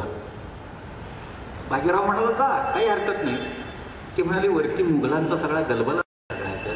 तो म्हणाला तुम्ही काही काळजी करू नका, तुम्हाला काही होणार नाही, मुळीच काळजी करू नका, आरामात तुम्ही यात्रा करून या. आता राधाबाई निघाल्या. राधाबाईंच्या बरोबर फौज नव्हती. राधाबाईंच्या बरोबर त्यांच्या सख्या होत्या, कारकून मंडळी होती, महाज्यपंत पुरंदरे वगैरे सगळे, हे सगळे मंडळी होते. आणि हा तिचा राधाबाईंचा हा जथ्था नर्मदेपर्यंत आला. पण तिथं आल्याच्या नंतर, नर्मदा ओलांडल्याच्या नंतर पुढं सगळा मुघलांचा कारभार आहे. तिथं गेल्यानंतर आपली परिस्थिती काय होईल असे विचार त्यांच्या मनात यायला लागले की बाजीरावांनी कुठं आपल्याला ढकललंय या काशी यात्रेसाठी. असा विचार त्यांच्या मनात चाललेला असताना मेवाडहून, उदयपूरहून तिथल्या राणीची फौज आली. सेनापती आला राण्याचा, जगतसिंहाचा. आणि तो त्या राधाबाईंना म्हणाला की पंडितच्या आई इच्छा आहे, त्यांना अगदी इतमामानं उदयपूरला घेऊन जाण्यासाठी मी आलेलो इथं. मला राण्याने सांगितलं, जगतरायाने, की त्यांना घेऊन या पंडितच्या आईने. त्यामुळं राधाबाई आणि त्यांचा लवाजमा आता उदयपूरला गेला. उदयपूरला त्यांनी ते जे पिछोला नावाचं एक तलाव आहे, तिथं आतल्या बाजूला एक पॅलेस आहे बघा, पिछोला लेक पॅलेस ज्याला म्हणतात. तो लेक पॅलेस राधाबाईंना दाखवला. राधाबाईंना तिथं लोकांनी अहमहमिका लागली त्यांच्यात की मेजवानीला बोलवायचं आणि भेटी काय द्यायच्या. कोणी हत्तीचे छावे दिले, कोणी दाग दागिने दिले त्यांना, कारण पंडितची आई, पंडितची खप्पामारी आपल्यावर नको व्हायला असं म्हणून लोकांनी खैरात केली फार मोठी. या बाई तिथनं जयपूरला आल्या. सवाई जयसिंग होता ती, आणि त्यांनी या बाईंचे असाच मान राखला. नाथद्वार वगैरे करत त्या जयपूरला आलेल्या होत्या. आणि त्यांनी मोठी सरबराई केली तिथं जयपूरला सवाई जयसिंहानं. यावेळेला या मोहम्मद खान बंगशाचा दिवाण, त्याचं नाव होतं लाला हरप्रसाद. हरप्रसाद जयपुरात आला आणि तो राधाबाईंना असं म्हणाला की याच्या पुढची सगळी यात्रा मोहम्मद खान बंगश करून देणार आहे. हा मुघल सुभेदार आहे, बाजीरावाचा शत्रू आहे. बाजीरावाने एकदाच त्याला झोडलेला आहे, त्याच्याकडनं सगळं वधवून घेतलेलं आहे. हा माणूस राधाबाईंची काशी यात्रा करून द्यायला तयार झालेला होता. सगळा लवाजमा त्यांनी पाठवला. राधाबाई त्या हरप्रसादाबरोबर निघाल्या आणि मुरादाबादला त्यांची आणि या बंगशाची भेट झाली. या बाईंच्याकडे एक पत्र होतं बाजीरावांनी लिहिलेलं, मुहम्मद खान बंगशाला लिहिलेलं पत्र होतं. ते पत्र याने काढून दिल्याच्या नंतर बंगश नाचायला लागला की पंडितने आमची आठवण ठेवून पत्र आम्हाला पाठवलं म्हणून डोक्यावर घेऊन बंगश नाचला ते पत्र घेऊन. आणि त्यांनी पुढची सर्व यात्रा करून शेवटी नर्मदा ओलांडून राधाबाईंना सोडून गेलं. तुम्ही बघा, एक शत्रूकडचा एक माणूस आहे, एकदा केवळ बाजीरावाने त्याला जरब दिलेली आहे. हा मुहम्मद खान बंगशाने बाजीरावाच्या आईची काशी यात्रा पूर्णपणे करून दिली. सगळा खर्च त्याने उचलला, सगळ्या लाव्या लावण्याचा, आणि त्यांना सुरक्षित ठिकाणी आणून सोडलं. बाई पुण्यात आहे. पुण्यात सगळ्या साळकाया म्हाळकाया जमल्या, कशी काय झाली यात्रा, काय याला त्रास नाही झाला का, अमुक वगैरे सगळं विचारायला. आणि मग त्यांनी विचारलं, तुम्हाला भीती नाही का वाटली असा वेळेला? तर राधाबाई म्हणाले, भीती कशाला वाटायची? माझ्याजवळ राऊ आणि आप्पा या दोघांच्या नावाची कवचकुंडलं होती, मला भीती कशाची येते सगळ्या. या दोन नावांच्या जोरावर राधाबाईंची यात्रा ही सफल झाली, काशी यात्रा. राधाबाई परत येत असताना स्वतः बाजीराव उदयपूरला निघाले. फार गंमत आहे. आता बाजीरावाची ही जी ह्या दोन आहे त्या आपल्याकडच्या इतिहासाला फारशा माहिती नाही, पण त्या सियारोल मुतखरींमध्ये आहे. बाजीराव स्वतः नाही, बाजीराव काशीबाई साहेब आहेत, बायको आहेत, मस्तानी नाही, काशीबाई येते. आणि बाजीराव उदयपूरला, त्या उदयपूरला चंपाबाग नावाची बाग आहे, तिथे जगतसिंहांनी खूप मोठा जोहर केला होता, म्हणजे सजवली होती त्यांनी बाग. ते काही सगळे जहागीरदार तिथं आले होते. आणि स्वतः जगतसिंग म्हणजे राणा, मेवाडचा राणा, त्यांनी अशा पायऱ्या होत्या, तिथं वरती दोन आसनं होती, दोन्ही सुवर्णाची आसनं होती, एका पातळीत ठेवलेली होती. आणि त्या राण्याची अशी इच्छा होती की बाजीरावांनी माझ्याबरोबर यावं आणि ते एका सुवर्णाच्या आसनावर बसावं, अशी तिची एक इच्छा होती त्या राण्याची. पाय ठेवायला चांदीचे चौरंग ठेवलेले होते, सगळे लोक बघत होते. आणि बाजीरावाला हाताला धरून हा राणा जगतसिंग तिथं गेला आणि त्यांनी सांगितलं, पंडित विराजे. बाजीराव उभा राहिला आणि बाजीरावाने सगळीकडे पाहिलं, त्या आसनाकडे पाहिलं, जगतसिंगाकडे पाहिलं, लोकांच्याकडेच पाहिलं. आणि बाजीराव त्या चांदीच्या चौरंगावर बसला खाली पाय ठेवायचे. त्यावेळेला राणा म्हणाला, नाही नाही पंडित, ह्या विराजे. तर म्हणाला, नाही, ही जी गादी आहे ना, महाराणा प्रतापाची गादी आहे. मला, मी छत्रपतींचा पेशवा आहे, या गादीवर माझा कोणताही अधिकार नाही. हे म्हटल्या की नंतर बाजीरावाचं इतकं जयजयकार केला तिथं लोकांनी. तिथं जयपूरचा आयामन नावाचा एक दिवाण बसलेला होता आणि तो हे रोज काय घडलं तिथं ते सगळं पाठवत होता सवाई जयसिंगाला तिकडं. सवाई जयसिंगाला ते त्याचा रिपोर्ट मिळाल्यावर, कारण बाजीराव तिथं जाणारच होता जयपूरला, त्यामुळे बाजीराव तिथं आल्याच्या नंतर सवाई जयसिंगांनी मनोहर बागेत एक खूप मोठा असा जोर निर्माण केला. सगळं त्यांनी ते सजवली, त्याप्रमाणे जहागीरदारांनी सांगितलं. दोन सोन्याची आसनं त्यांनी एका पातळीत ठेवली, दोन चांदीचे चौरंग पाय ठेवायला आणून बसले. बाजीराव स्वतः, बाजीराव हत्तीवर होते. त्याच्यानंतर हा सवाई जयसिंग हत्तीवर होता, दोघं हत्तीवर एकमेकाला भेटले. आणि मग नंतर त्यांना घेऊन मनोहर बागेत आल्याच्यानंतर चालत जात असताना बाजीरावाला घेऊन पायऱ्या चढून त्यांनी सांगितलं, पंडित विराजे म्हणाला. विराजे म्हणतात, बाजीराव त्या क्षणी सोन्याच्या आसनावर जाऊन बसतात आणि एकदम सगळे लोक गांगरले की हे काय झालं. तिथं उदयपूरला बाजीराव तिथं चांदीच्या चौरंगावर बसला आणि इथं बाजीराव सोन्याच्या आसनावर येऊन बसतो. हा प्रकार लोकांना कळेल. राणाही म्हणजे तो सवाई जयसिंग स्थिमित झाला. घाईघाईनं त्यानं ते सगळे दरबारचं कामकाज आवरलं आणि मग दरबार बरखास्त करून टाकला.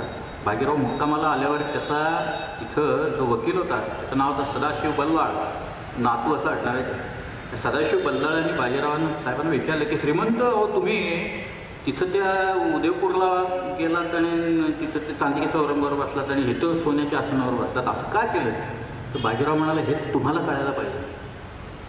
ती जी गादी आहे ती गादी आहे महाराणा प्रतापाची, की त्या गादीच्या प्रतिष्ठेसाठी ते लोक मेवाडचे राणे माळ जाऊन राहिले, पण त्यांनी गादीची अप्रतिष्ठा होऊन दिली नाही. ह्या गादीची कसली आली प्रतिष्ठा? ते म्हणाले, या गादीची प्रतिष्ठा राखण्यासाठी या लोकांनी आपल्या मुली या मुघल जनान्यात घातल्या, हे तुम्हाला कळायला पाहिजे. माझी प्रतिष्ठा नाही आहे. ह्या काही गोष्टी, ह्या ज्या काही आहेत ह्या सामान्य गोष्टी नाही आहेत. एखाद्या सवाई जयसिंगाच्या सारख्या एका माणसाचा तिथं थोडक्यात म्हणजे नाही म्हटलं तरी हा अवमानच आहे की नाही, पण तो अवमान करायची ताकद जर का बाजीरावाच्याकडे होती त्यावेळेच्या, आणि त्यांनी दाखवून दिलं, त्याचं म्हणणं काही खोटं नव्हतं त्याच्यात. आज आपण बघतोच आहे काय चाललंय पिक्चर तिथं, ते काही कुणाचं प्रेम बिम होतं म्हणून गेलेल्या नसतात मुली काही त्याच्यात फार, किंवा लग्न झाल्याच्या नंतर फार प्रेम निर्माण होतं वगैरे अशातलाही भाग नाही. ह्या केवळ अपरिहार्यता हे एकच कारण असतं की मुघलांच्या जनान्यात तुमच्या मुली ढकलायच्या सगळ्या, एवढं एकच कारणास्तव आलेल्या या सगळ्या मुली आहेत तुमच्याकडच्या. या मग मारवाडची असेल, नाहीतर मग जयपूरची असेल, किंवा मेवाडनं कधीही मुलगी दिली, मेवाडच्या लोकांनी कधी दिली नाही, पण बाकी बिकानेरच्या होत्या त्या सगळ्या मुघल जनान्यात जमा झालेल्या होत्या. हे बाजीरावांनी ही तडफ एखाद्या आपल्याकडच्या माणसाने दाखवावी उत्तर हिंदुस्थानात जाऊन.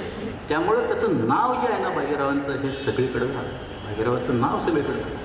तुम्हाला सांगतो, तुम्ही बाजीरावांची फक्त पत्र वाचावं. इथे 1 किंवा 2 पत्र मी फक्त सांगतो तुम्हाला. ती सगळ्या पत्र सांगितलं की नंतर बाजीरावाची शब्दाची ताकद काय ते तुम्हाला. शिवाजी महाराजांची जशी पत्र आहेत तशी बाजीरावाच्या एका माणसाचं, त्याचं नाव आहे सुभानजी शिंदे, हा एका किल्ल्याच्या तिथं होता. आणि सिद्धीचा हल्ला आला. या सुभानजीच्याकडे 1200 लोक होते. आणि या सिद्ध्याचा हल्ल्याच्या नंतर हे बघत राहिले, हे काही केले नाही, लोक उतरवले नाही ठाकून, सिद्ध्याचा सामना केला नाही तिथं. ते बाजीरावाला कळल्यावर बाजीराव म्हणतोय की आम्हाला हे कळून आले की 1200 माणूस असता बघत राहिला, हे पाहून आम्हाला अजब वाटलं, तुम्ही चालून गेला नाही. पुढे तो असं म्हणतोय, रांडा असता तर कामास आला असता. हे बाजीरावाच्या पत्रातलं वाक्य आहे. हे असं जर का वाक्य असेल तर कोण नंतर पुढच्या वेळेला गप्प बसेल, तलवार कडून जाणार. तर बाजीराव अशी जर का शब्दात जर का निर्भीडपणा करायला लागला असेल. पण ही जी वाक्य आहेत त्याच्यावरनं बाजीरावाचा स्पष्ट लोकांना हा जर का लढाईला जर का तुम्ही उभं राहिले तर पाठीमागचे लोक जर का पळायला लागले, त्याच्या पाठीमागे त्यांनी लोक उभे केलेले असायचे सगळ्या की समजा चुकून लोक पळायला लागतील तर पळती असतील त्यांची डोचकी मारा असं लिहिलेलं आहे. मारा, आपल्याच लोकांना तुम्ही मारा जे पळतील त्यांना. बाजीराव दिल्लीला गेला असताना त्याला हेरांनी माहिती दिली नाही वेळेत. 55,000 लोकांचा जीव टांगलेला लागलेला होता. तेव्हा 2 स्वतःच्या हेरांची मुंडकी बाजीरावानं कापायला सांगितलेली आहे. हे शिवाजीराजांचं जसं होतं ताबडतोब शिक्षा, तसं आहे. दोघांच्या कल्पनाही एक आहे. तुम्ही जर का आज्ञापत्र बारकाईनं वाचलं ना तर शिवाजीराजांचा एक मनसुबा हा त्या आज्ञापत्रात रामचंद्रपंत आम्हाला त्यांनी सांगितलं आहे की शिवाजीराजांनी हा स्वराज्याचा खेळ का मांडला सगळ्यात. तर त्याच्यात आहे असं लिहिलं आहे की हे अवनिमंडळ निर्यावन करावे हा गूढ चित्ताभिप्राय प्रकट करून शिवाजीराजांनी हा सगळा खेळ मांडला स्वराज्यात, की ही सगळी सृष्टी ती निर्यावन करून टाकली. आणि बाजीरावाचं एक वाक्य असं आहे की मुघलांचे निर्मूल करावे ऐसे मनात आहे. म्हणजे मुघलांचं पूर्ण निर्मूल, इथं खडून काढायच्या, सगळ्यांना बाहेर काढून टाकायचं या मुघलांना, असं माझ्या मनात आहे. या सगळ्याच्या शिवाजीराजांना सिंधू नदीपासून बंगालच्या उपसागरापर्यंतची सगळी भूमी काबीज करायची होती. आणि ते म्हणजे थोडक्यात म्हणजे दिल्लीच काबीज करायची होती. आणि बाजीरावाचं काय वेगळं होतं, मुघलांचं निर्मूल म्हणजे दिल्ली काबीज करणे बाजीरावाचं ध्येय होतच होतं. अर्थात बाजीरावाला शाहू राजांनी विरोध केलेला होता. दिल्ली बुडवायची नाही, मुघलांची सत्ता तिथनं काढायची नाही. जरी बाजीरावाच्या मनात निर्मूल करावा असं असलं तरी शाहूचा एक अंकुश होता. कारण शाहू राजा 18 वर्ष मुघलांच्याकडे राहिलेले होते. औरंगजेबाने त्यांना मुद्दामून त्यांना त्यांच्या धर्माची दीक्षा दिलेली नव्हती. शाहूराजांचं त्यामुळं त्या औरंगजेबाच्या बद्दलचं जे नातं होतं ते नातं अगदी वेगळं होतं त्यातलं. पण बाजीराव आणि शिवाजीराजांचे विचार मी तुम्हाला त्यांच्या लोकांनी जे काही लिहून ठेवलं म्हणून सांगतो. त्याच्यात शिवाजीराजांनी सुरत लुटली. सुरत लुटल्याच्या नंतर सुरतेच्या इंग्रजांचं एक वाक्य कायम कागदपत्रात येतं त्यांच्या पत्रात, Surat trembles at the name of Shivaji, असं ते वाक्य. सुरत थरथरायला लागते, शिवाजी येतोय म्हणताना सुरतेचे लोक कापायला लागतात थरथर. आणि बाजीरावाच्या बाबतीत लोकांनी लिहून ठेवले, रायाचे नावे येथे सर्व गर्भगडीत आहे. नुसतं बाजीरावाचं जर का नाव काढलं तर लोक घाबरतात, गर्भगडीत होतात की बाबा हा जर का आला इथं बाजीराव चालून तर आपली काही परिस्थिती खरी होणार नाही. या सगळ्या परिस्थितीत आता पुढची जी काही आहे त्याच्यातले 2-3 गोष्टी सांगतो. याच्यात वसईचा एक फार मोठा भाग. वसईचा 21-22 साली 1721-22 साली गंगाजी नाईक अणजूरकर या नावाचा एक माणूस, तिथला कल्याणच्या जवळ अणजूर आहे, त्या अणजूरून हा माणूस पुण्यात आला. आणि तो म्हणाला पोर्तुगीजांनी तिथं इतकं हायदूत घातलेलं आहे, धर्मांतरं चाललेली आहे, तर तुम्ही एकदा लक्ष घाला आणि तिथं जी काही सत्ता आहे पोर्तुगीजांची ती उघडून लावू आपण तिथं. पण तिथं आपल्या फौजा 21 सालनंतर त्या पोर्तुगीजांचा एकूण फडशा पाडण्याच्यासाठी चिमाजी अप्पा ज्यावेळेला उतरला त्यावेळेला 36 साल उजाडलेलं होतं. 21पासून 36पर्यंत वेळ गेलेला होता इतर गोष्टीत.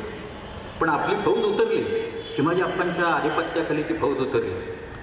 आणि ती जी फौज उतरली त्याच्यात मग साष्टी म्हणजे आत्ताचं ठाणं, आणि मग त्याच्यानंतर घोडबंदर, अर्नाळा असे सगळे काबीज करत शेवटी एकच मोठा फोर्ट्रेस या पोर्तुगीजांच्याकडे राहिलेला होता, आणि तो म्हणजे वसईचा फोर्ट्रेस राहिलेला होता. ती पुढे लढाई 39 सालपर्यंत चालली. यांनी पोर्तुगीजांनी लढवली 2-2.5 वर्ष तो किल्ला फार नेटाने त्यांनी लढवला. पण 1739च्या 5 मेला एक फार मोठी लढाई तिथं झाली, आणि आपल्या लोकांनी सुरुंग ठासलेले होते. त्याच्यातनं 2 सुरुंग खूप मोठे ठाली, खालनं भुयारं काढतात, खंदकाच्याही खालनं भुयारं काढतात, आणि मग ती तटापर्यंत आणि बुर्जापर्यंत जातात. आणि तो ताब्यात येत नव्हता किल्ला, म्हणून चिमाजी अप्पांनी त्यावेळेला सांगितलेलं होतं की तुम्हाला किल्ला जर का घेता आला नाही तर निदान माझं मस्तक तरी आत पडेल असं करा. त्यामुळे दुसऱ्या दिवशी आपल्या लोकांनी ठरवलं की काही करून वसई मारायची. त्यामुळे पहिला लोकांनी सुरुंगाला बत्ती दिली. बत्ती दिल्याच्यानंतर तो सुरुंग धडाधड सरसरत गेला खाली, आणि एक तट प्रचंड मोठ्या प्रमाणात वर झाला, मोठा आवाज झाला, आणि तट उडाला. त्याच्यावरचे पोर्तुगीज लोक तटावरचे बुर्जावरचे उडून गेले. ते उडालेले पाहताच मराठे धावले किल्ल्याकडं. खिंडार पडलेलं होतं, त्या खिंडारातनं आत जाऊन किल्ला ताब्यात घेण्यासाठी म्हणून मराठे धावलेले असताना, ते तिथपर्यंत आलेले असताना दुसरा सुरुंग उडाला धाड, आणि त्याच्याबरोबर कित्येक मराठे उडाले. त्याच्यात या गंगाजी नाईक अणगरकराचा धाकटा भाऊ आहे, त्याचं नाव आहे मोरारजी, आणि त्याचं वृंदावन तिथं आहे, त्या वसईच्या किल्ल्यात तिथं त्याचं वृंदावन. पण नंतर घनघोर लढाई झाली. पोर्तुगीजांनी तुफान मारा केला, पण मराठ्यांनी तो सगळा सहन करत त्या दिवशी शेवटी पोर्तुगीजांना शरण आणलं. मग तह झाला, आणि त्या तहानवाये शेवटी 12 मेला पोर्तुगीज ते किल्ला सोडून निघून गेले. पण ते कसे गेले बघा, हे व्हँक्विश लोक आहेत, आपण विक्टोरियस आहोत तिथं, पण हे लोक त्या खिंडारातनं रूट मार्च काढत आले. बँड लावला त्यांनी पोर्तुगीज लोकांनी, आणि ते त्या सुरुंगानं उडालेल्या खिंडारातनं बाहेर आले. त्यांच्या पाठोपाठ ते सैनिक, त्या सगळ्या बायका, मुलं, हे सगळे त्या खिंडारातनं बाहेर आले, आणि किल्ल्याला असा वळसा मारून पलीकडे जहाजं उभी होती. त्या जहाजात बसून सगळी मंडळी गोव्याला निघून गेली. हे हरलेले लोक आहेत. या हरलेल्या लोकांचे धैर्य कुठनं येते सगळं? पण त्या रूट मार्च काढत त्या लोकात हे त्याच्यातनं लोक आले, आणि शेवटी अख्खं उत्तर फिरंगाण मराठ्यांच्या ताब्यात आलं. चौल आलं, रेवदंडा आलं, कोरलाई आला, सगळा मुलूक मराठ्यांनी जिंकून घेतला आणि स्वतंत्र करून टाकला. नंतर पोर्तुगीजांचं अस्तित्व आपण संपवून टाकलं त्या सगळ्या.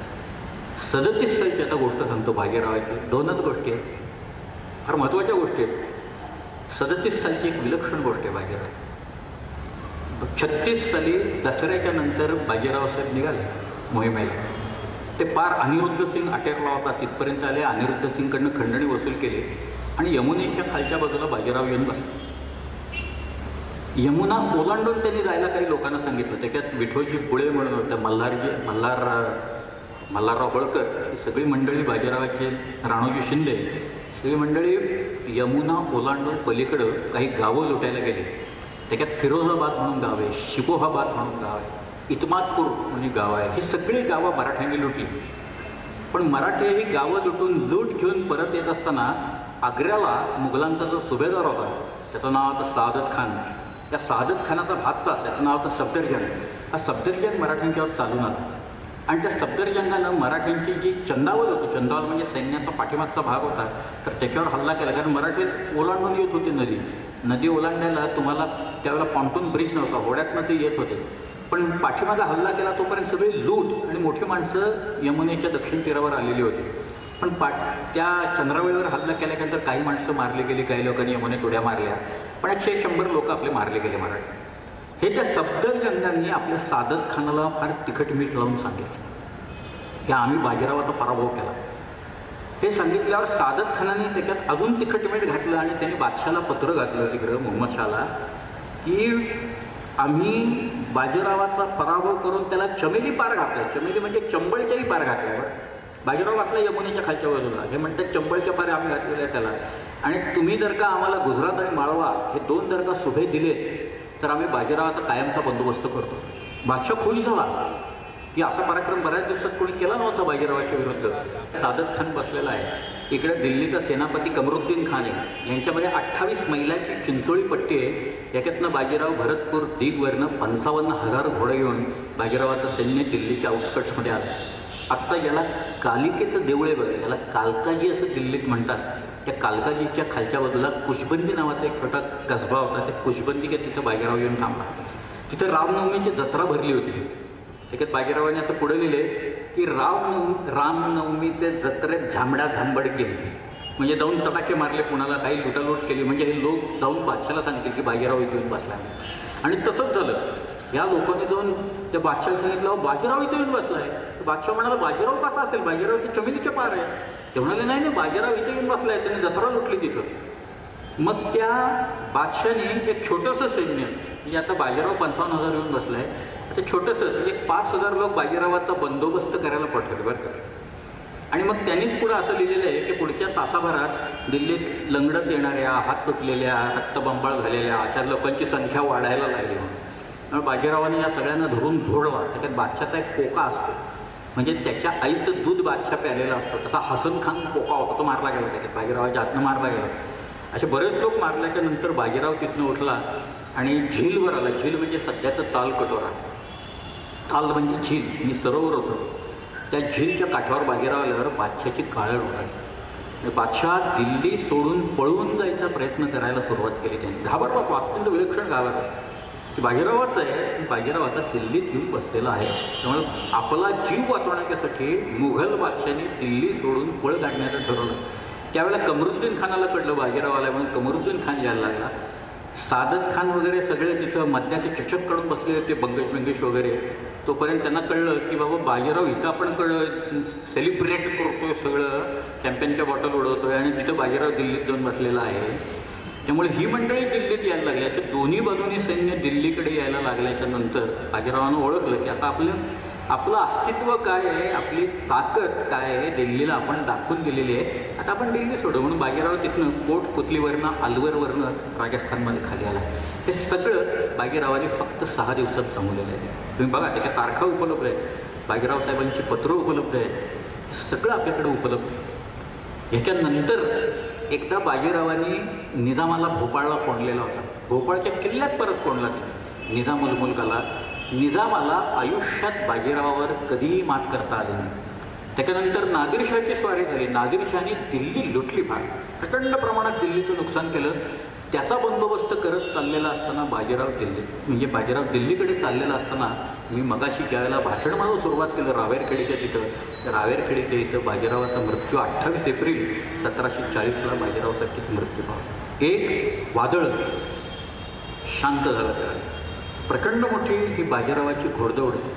बाजीरावाचं कौतुक इतिहासकारांनी जसं केलेलं आहे तसं सामान्य माणसांनी केलेलं आहे. इंग्रजांनी तर अनेक वेळा केलेलं आहे. अगदी डेनिस किंकेडनं केलेलं आहे, ग्रँड डफनी केलेलं आहे. मुंबईचा जो गव्हर्नर होता रिचर्ड टेम्पल, या रिचर्ड टेम्पलनी बाजीरावाचं कौतुक केलेलं आहे. बाजीरावाच्या शौर्याबद्दल, धैर्याबद्दल कधीही कुणी संदेह दाखवलेला नाही. एकदा शाहूला भेटायला 3 वकील आले.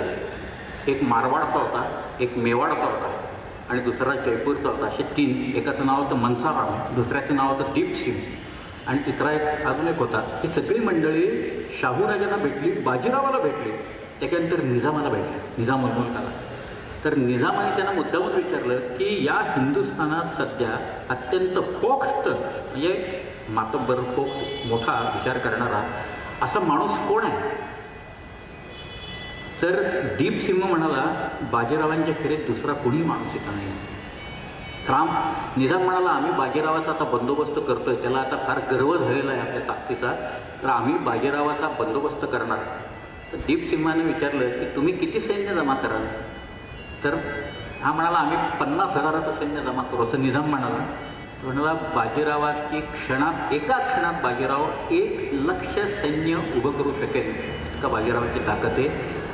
तुम्हाला बाजीरावाचा पराभव करणं जमणार नाही, ही अशक्यप्राय गोष्ट, अवघड नाही, अशक्य ही गोष्ट आहे, असं त्या राजस्थानी वकील सातारा आणि बाजीरावाला भेटून गेल्याच्या नंतर निजाम उल मुल्काला सांगतोय की काही गोष्ट सामान्य गोष्ट नाही. निजामाचे लोक नंतर म्हणायला लागले या निजामाचा मृत्यू बाजीरावाच्या हातनंच ठरलेला आहे म्हणून. इतकी परिस्थिती होती. त्यानंतर बाजीरावांनी ज्यावेळेला झोडला, ज्या लढाया मारल्यात सगळ्या, त्याच्यात एक गमतीदार वाटते का बकरीतली साधी गोष्ट नाही आहे ती, पण जरा सांगण्यासारखी आहे. लातूरच्या जवळ एक रुई रामेश्वर म्हणून एक ठिकाणी, आणि ते रुई रामेश्वरच्या तिथं निजाम उल मुल्काची छावणी पडलेली होती. आणि निजामाला लोक सांगत आले, धावत सांगत आले की बाजीराव साहेब काही ठराविक लोकांच्या बरोबर आपल्या भेटीला येतात. निजामाला आश्चर्य वाटलं की बाजीराव एवढं मुठभर लोकांच्या इथं कसा येतोय म्हणून तो भेटायला आला बाजीराव. तर निजाम म्हणाला आपण संध्याकाळी मेजवानी करू, रात्री मेजवानी करू, त्याला तुम्ही या. मग एका शामियानात ते मेजवानीची त्यांनी योजना केलेली असताना अनेक लोक तिथं पहारेकरी वगैरे सगळे उभे होते. जेवायला लोक बसलेले असताना निजाम बाजीरावाला म्हणाला, आता कुठेच तुमचे शिंदे आणि होळकर, मी तुम्हाला आत्ता पकडलं तर काय होईल. असं म्हटल्यावर बाजीराव फक्त गालातल्या गालात हसला. आणि बाजीरावांनी इकडं तिकडं पाहिल्याच्या नंतर त्याचे जे सगळे लोक आहेत, त्याच्या भोवताली जे सैनिक, जे निजामाला वाटत होतं की आपलेच लोक आहेत संरक्षक म्हणून, ते सर्व लोक बाजीरावाचे होते. त्यांनी सगळे उतरवले आपले वेश. आणि त्याच्यात कुठं मल्हारराव होळकर होता, कुठं राणाजी शिंदे होता. त्यावर निजाम म्हणाला, एक बाजी और बाकी सब बाजी. त्यावर बाजीराव असं म्हणाला, एक निजाम और बाकी सब. पुढचं नाही मी सांगत काय ते कळेल सुज्ञांना त्याच्यातनं. पण हा एक प्रसंग एका बखरीत दिलेला आहे, तो कितपत खरा आहे याच्याबद्दल मला खूप संदेह आहे. परंतु एक बाजीराव कोणत्या प्रकारचा माणूस होता आणि काय ताकद होती, सावधपणा त्याच्यात किती होता हे सांगणारा हा सगळा भाग आहे. एक जाता प्रत्येक गोष्ट सांगतो. एक श्लोक आहे, साधा श्लोक आहे, तो सांगतो आणि मग मी थांबतो. त्या कागदात 2 ओळी आलेल्या आहेत. असं लिहिलं आहे, जगत द्वय उपजे ब्राह्मण. 2 ब्राह्मण जगात उपजले, भृगु और बाजीराव. एक परशुराम आहे, दुसरा बाजीराव आहे. उंधाई राजपुतिया, म्हणजे याने संहार केला बाकीच्यांचा परशुरामाने. इंढाई तुर्काव, ह्याने मुघलांचा संहार केला बाजीरावाने. असं त्या एका कागदपत्रात आलेलं आहे. मोठाच नाही खरं, म्हणजे त्यांची लढाईची जी वर्णन आहेत ना, किती दुर्दैव असं मी मुद्दामून सांगत नाही या काही गोष्टी, पण दुर्दैव किती असावं की शाहू महाराज यांचा पेशवा आणि शाहू महाराज यांचा सेनापती या दोघांची गाठ एकमेकाच्या विरुद्ध रणांगणावर पडावी. आणि त्याच्या शाहूच्या पेशव्याने आपल्या सेनापतीचा पराभव करावा. एवढंच नव्हे तर तो सेनापतीच्या लढाईत मारला जावा. किती दुर्दैवाची गोष्ट आहे खरी म्हणजे. पण बाजीरावा त्या लढाईतसुद्धा खरं म्हणजे त्याला सेनापतीला मारायचं नव्हतं, पण तो जो सेनापती होता तो त्याच्या स्वतःच्याच नातेवाईकाच्या हातात मारला गेलेला आहे. डबईला ते युद्ध झालं, या गुजरातेत डबईच्या इथे युद्ध झालेलं होतं ते. पण स्वतःच्या सेनापतीच्या विरुद्ध युद्ध करावं लागलं बाजीरावाला. या सामान्य गोष्टी नाही आहेत त्यातल्या. चरित्र विलक्षण आहे. जर का आपण स्वतःहून जर का वाचलं तर कल्पना येईल की अनेक लोकांनी लिहिलेले आहे. अलीकडं म्हणजे शिवश्री पुराणिकांनी बाजीरावाबद्दल लिहिलेले आहे. बाजीरावाचं एक चित्र उपलब्ध आहे. घोड्यावर असलेला बाजीराव आहे आणि ते बादशाला कोणीतरी देऊन दाखवलं आहे, तर मोहम्मद शाहला. त्यावर मोहम्मद शाह घाबरला, तो म्हणाले तो शैतान लागता आहे म्हणून, शैतान दिसतोय कोण पाहिलं त्यानंतर. पण घोड्यावर बसून बाजीराव निघालेला आहे, हातात मोठी तलवार वगैरे. बाजीरावाचं चित्र उपलब्ध आहे त्याचं. पिलाजी जाधवराव यांचंही तसंच चित्र त्यावेळेची उपलब्ध आहेत. मस्तानीची म्हणून एक 2-3 चित्र आहेत. त्याच्यात एक चित्र तर अगदी अशी गुबगुबीत गाल असलेली वगैरे अशी मस्तानी दाखवली, त्यामुळे ती मस्तानी असेल असं काही वाटत नाही. दुसरी एक मुघली तिच्यावरती डोक्याला अशी टोपी घातलेली अगदी मुमताज मेहलसारखी एक चित्रचित्र आहे, पण तेही मस्तानीचं काही असेल असं वाटत नाही. पण मस्तानीपासून याला मुलगा झाला, त्याचं नाव मगाशी मी सांगितलं शमशेर बहादर. हा शमशेर बहादर पानिपतला होता. 1761 पानिपतला अब्दालीची जी लढाई झाली, त्या अब्दालीच्या लढाईत हा माणूस तिथं जखमी झाला आणि पुढे दिगला आला आणि दिगला इथून पडला. दिग जाटांच्याकडं होतं. तिथं सूरजमल जाटाची बायको होती, तिचं नाव होतं किशोरी. या किशोरीनं आपल्या लोकांना पानिपतच्या वेळेला खूप मदत केली. पण बाजीरावाने हा जो सरहद्द उभी करायचा, वाढवण्याचा हा जो प्लॅटफॉर्म केला, त्याचं फलित कशात झालं ते सांगतो आणि मग मी थांबतो. त्याचं फलित 1788 म्हणजे कालांतराने, पण तो बादशाह जो होता त्यावेळेला तो मराठ्यांनीच नेमलेला अली गौहर म्हणजे शाह आलम दुसरा होता. तिथं नजीब खान रोहिल्याचा नातू दिल्लीत आला. नजीब खानाचा जो मुलगा होता त्याचं नाव होतं जाबेता खान. हा जाबेता खान शीख झाला. त्याचा जो मुलगा आहे त्याचं नाव आहे गुलाम कादर. हा गुलाम कादर दिल्लीत आला आणि त्यांनी दिल्लीत हैदोस मांडला. दिल्ली लुटली त्यांनी परत. तिथं राजवाड्यात खंट्या लावल्या, याच्या जनान्याची विटंबना केली. शेवटी त्या बादशाला त्यांनी खाली पाडला आणि तिथे डोळे काढले आणि त्याला अदबखान्यात पाठवून दिला आणि प्रचंड प्रमाणात दिल्लीत त्यांनी हैदोस घातला. मराठी दिल्लीचे संरक्षक होते, परंतु त्यावेळेला थोडासा बेबनाव झाल्यामुळे मराठ्यांच्या फौजा मथुरेत पडलेल्या होत्या. महाजी शिंदे तिथं होते. पण महादजींना या सगळ्या दिल्लीच्या या सगळ्या विटंबनेची हकीकत कळल्याच्या नंतर त्याने आपले लोक पाठवले. त्याच्यात जिवबादादा बक्षी होता, लक्ष्मणदास लॉर्ड होता, राणा खान होता. ही सगळी मंडळी दिल्लीत आली आणि दिल्लीत आल्याच्या नंतर त्यांनी त्या आंधळ्या झालेल्या बादशाला आणून परत दिल्लीच्या तख्तावर बसवलं आणि बादशाच्या आज्ञेनं ही सगळी मंडळी गुलाम कादरच्या पाठलागावर निघाली. तिकडं रोहिलखंडात घोसगड या नावाचा एक किल्ला आहे.